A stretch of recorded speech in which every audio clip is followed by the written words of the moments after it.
Good morning बच्चों। Test first level 2 का ये क्वेश्चन नंबर 9 है।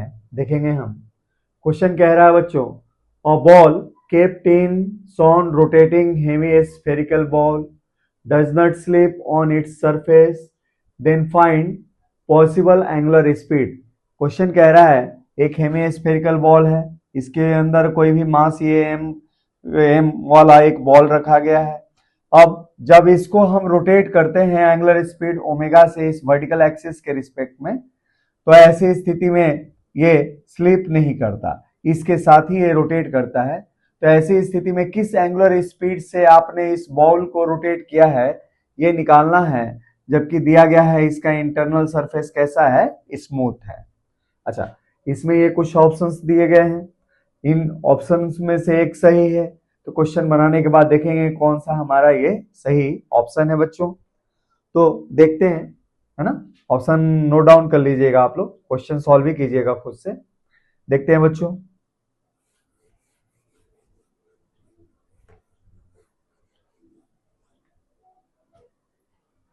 सॉल्यूशन देखते हैं। मान लीजिए जब इस हेमिस्फेरिकल बॉल को ऐसे हम रोटेट कर रहे हैं। अच्छा, जब रोटेट कर रहे हैं तो इस मास पे लगने वाले फोर्सेस क्या हो सकते हैं। तो ग्रेविटी के द्वारा एक फोर्स mg नीचे लगेगा बच्चों ऐसे।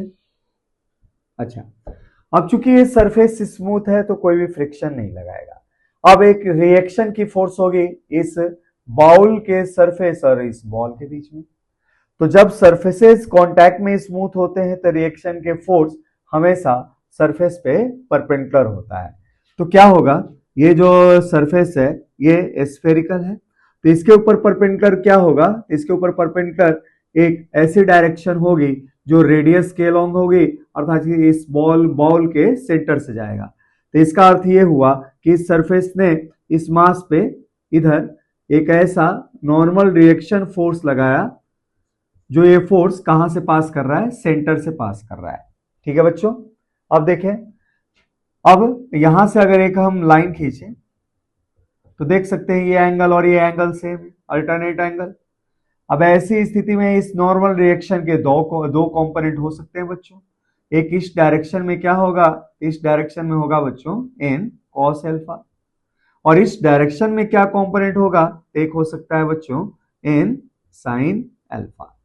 अब देखें, जब ये बॉल इस बॉल में इसके साथ रोटेट कर रहा है, तो ये जो बॉल है जिस सर्कल में रोटेट कर रहा है उस सर्कल की रेडियस बॉल के रेडियस से अलग होगी। अब ये रेडियस होगा क्या, तो मान लीजिए ये रेडियस क्या है बच्चों, r।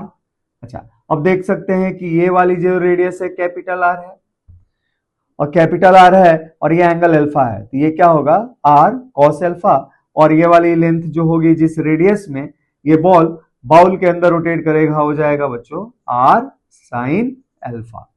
अच्छा, इतनी जानकारी के बाद अब देखें, जब ये बॉल बाउल के साथ रोटेट कर रहा है तो वर्टिकल डायरेक्शन में कोई भी मोशन नहीं है। इस डायरेक्शन में बॉल बाउल के अंदर रेस्ट में है, तो इक्विलिब्रियम से इस डायरेक्शन में हम देख सकते हैं ऐसे, फॉर वर्टिकल इक्विलिब्रियम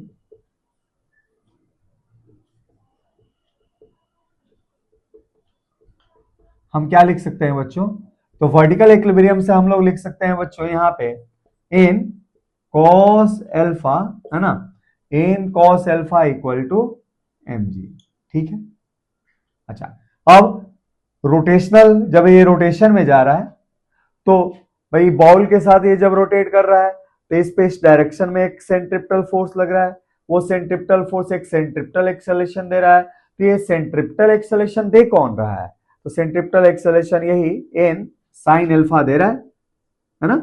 तो हम लिख सकते हैं कि इस डायरेक्शन में जो सेंट्रिपेटल फोर्स है उसको देने के लिए कौन से कंपोनेंट का इस्तेमाल हुआ है नॉर्मल रिएक्शन का, n sin अल्फा का।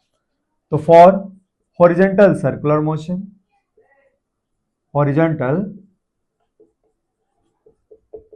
Circular motion, horizontal circular motion के लिए हमारे पास क्या लिख सकते हैं यहाँ पे, in sine alpha equal to mass है इसका m, है ना, ओमेगा ए स्क्वायर, इस बॉल का मास m दिया हुआ है, m ओमेगा स्क्वायर, और जिस रेडियस वाले सर्कल में मूव कर रहा है उसकी वैल्यू बच्चों r साइन अल्फा है, ये हो जाएगा r साइन अल्फा। अच्छा, साइन अल्फा हटा दिया हमने, तो वैल्यू हो गई क्या बच्चों, n equal to a omega square r।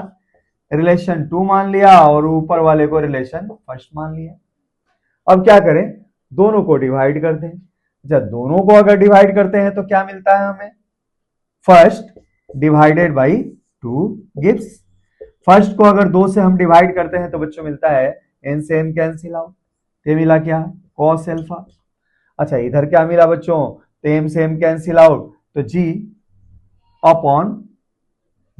Upon omega square r मिला बच्चों। तो इसलिए यहां से हम वो एंगुलर स्पीड निकाल सकते हैं जिसके साथ ये बॉल रोटेट कर रहा है, बाउल रोटेट कर रहा है।